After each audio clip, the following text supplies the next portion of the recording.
Hi everyone, welcome to my channel. For who don't know, I am Andrea and this is the place where we are talking. So let's go start. And this week we are going to talk about how fits our gut. Yeah, all of us have sometimes suffer of constipation, stomach pain, bloating stomach, all those things that we don't like talk, but we need to know what is going on inside of us. I'm going to talk about a lot of examples that probably going to be related to you that happened to me. You can probably identify what is your problem. And that way also we can identify how fits this. For example, I have a gut problems, like I cannot eat a lot of different food because this is going to affect my body. And I told you before that I suffer of gastritis, so that is something that I suffer, and because that I had to take care of my diet. But even though I take care of my diet, sometimes food affect my gut. I have been trying to eat healthy, and you cannot believe that even you eating healthy, you also can get some stomach pain, constipation, bloating, all those uncomfortable feelings that we try to avoid with a healthy diet. It can happen because we ignore certain things that can affect our body, and this is not the same for everyone. You can have different problems in your stomach. I can have we have different triggers. I get you call triggers, like when something bother your stomach, something that is good for me, probably it is not good for you. Probably it could bother your gut. First of all, I want to talk with you guys about what are the different problems that happen in our gut, because some of us we don't have an idea why or how it is called, what is the definition of this, and also how we can fix this. So some of the issues that can be present when you have any gut problem are, I'm going to write in, alright, heartburn, irritable bowel syndrome. These are different to pronounce, but how that you understand is now what IBS. Another that is serious condition, it calls inflammatory bowel disease. It is known as IBD. This kind of sounds complicated. IBD, IBS, and also SIBO, SIBO.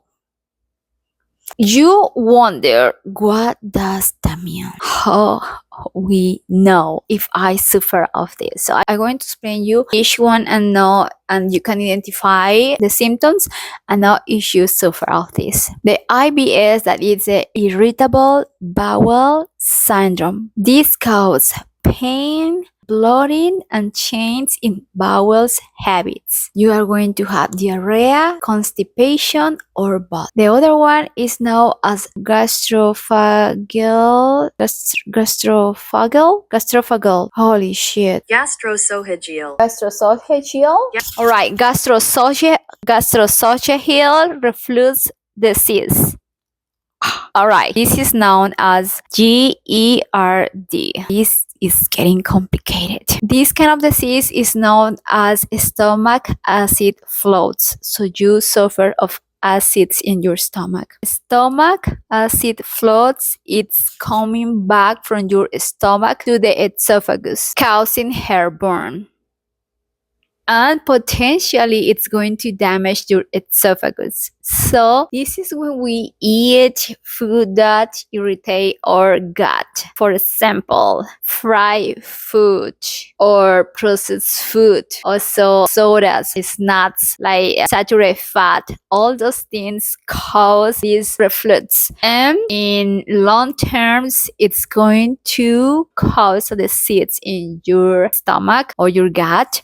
You can avoid that with certain diet. We had also SIBO, SIBO, is known as small intestinal bacteria overgrowth. You have excessive bacteria in the small intestine, which is going to lead to bloating, gas, and diarrhea. So all this kind of discomfort in your stomach is going to bother you in any ways, and all are trigger from the diet that you are having in that moment. Like, what kind of food do you eat? If you eat processed food, if you eat a lot of fat food, if you eat trans fat food, if you eat fried food, also some kind of food that has certain sugars that are really hard to our body digest. So all these things, the schedule that you had to eat, if you miss times to eat, is going to cause reflux in your stomach, those acids in your gut. The good news is that we can fix that once we change our diet.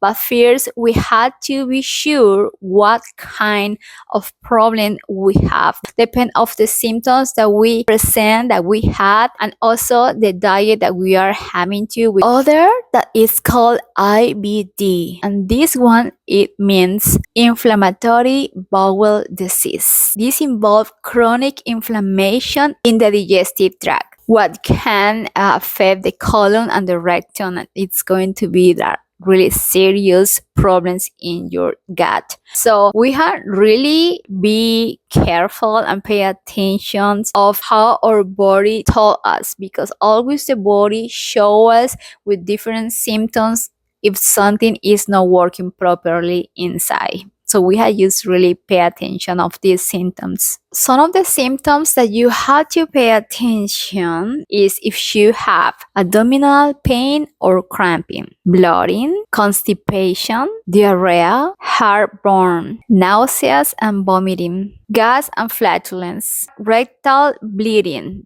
that is something serious, weight loss or gain, fatigue, difficult swallowing. So all these different symptoms is going to show us any problem in our gut, and we have to pay attention. Then we can to figure out what kind of problem we have, and also depend on our diet. I want to tell you all this information today, like talk about this topic, because I have present in this moment kind of some gut problems, and I was really curious to know what I have, why I had, and how I can correct this. But anyway, if you had these symptoms persistent for more than 2 weeks, you had to go to the doctor. You cannot wait that something worse happened. You better just go to the doctor and check yourself and see how he can help you with some treatment. Anyway, I hope that the things that we are going to discover today, it's going to help us. I hope also helped me, because I having suffered of bloating stomach for several years, and I tried to change my diet healthy style, but even though I still suffer of bloating stomach, I was start changing my diet and lower the intake of calories and do it a lot of change in my diet since November the last year, and I get this change. Like I thought that I was fix my problem, but lately I incorporate new vegetables to my diet and new carbs, and I having with a really severe inflammation in my stomach, that I don't figure out yet what is going on. And because that, I cannot try to do some research, and then I found out all these different problems that we present in our gut, and I really don't know yet what I have. But anyway, also we are going to talk about how we can fix this, and I will tell you in the future if that help me. Now we are going to see how we can fix this problem. So to improve our gut health, we have to be focused in these things. We have to be focused on our diet and lifestyle. We have to do some change in this for help improve the health of our gut. We had to have a balanced diet between fiber, vegetables, and legumes. Those are going to help us with the bacteria that we need in our gut in order to this work properly. Also, if we consume like ferment food like yogurt, it's going to help us also with the bacteria. It's a healthy bacteria that we need in order to our gut work properly. Besides the yogurt as a ferment food, There are also another ones, kefir, sauerkraut. I don't have idea how to pronounce that writing here. Kimchi. All these ferment food contains high levels of probiotics that it's going to help us in our gut to work properly. In the intake of fiber, we need 21 to 38 grams of fiber per day. We can say that we can get this fiber from vegetables, legumes, and fruit. So if we consume this during the day, it's going to help us to have the enough amount of fiber to our gut work properly. Now, it is good that we have a rich diet, that we have different foods, so we give our gut the opportunity to work with different food, and it's going to be better for our gut, right? But also we had to have in mind that we had to avoid certain food that it's affecting our gut more than other food and other vegetables. More in the vegetables. Some vegetables are kind of nice with our gut, but some vegetables are kind of hard, and this is not the same for everyone. Like, everybody is different. We had to be conscious of that. So we talk about increase fiber intake, consume ferment food, eat diversity of food, eat ensure diverse gut microbiome, which is essential for a good health in our gut. We had to limit processed food, we had to limit fried food, we had to limit fat food, trans fat food too. As a lifestyle, we need to assure that we sleep good, that we manage stress, doing some kind of meditation, share more time in nature, enjoy more our surroundings, have a time in the day where you enjoy yourself and you just can enjoy your environment. It's going to help you to lower your levels of stress. Also practice some kind of yoga too. We had to also limit the consumption of caffeine and alcohol because these affect the gut microbiome. Something also that is important in our lifestyle to assure that we face this problem is to exercise regularly. Exercise regularly, walk daily. It's going to help us with digestion, that is going to help us with our gut problems. So you better just do some kind of physical activity daily. It doesn't matter what kind of activity, but you just move around and it's going to help you to improve your gut health. Treatment for this disease is we had to care what we eat. We had to take care of our diet. We had to get a healthy habits in our lifestyle. That is the way that we fix this problem. We are going to talk also about what kind of diet we should do in order to fix our gut. This equals food map. What does that mean? Yes, I asked myself when I saw the word first in the beginning, and it means fermentable what oligosaccharides. All right, this is getting hard. Food map means fermentable oligosaccharides, discharides, monosaccharides, and polyols.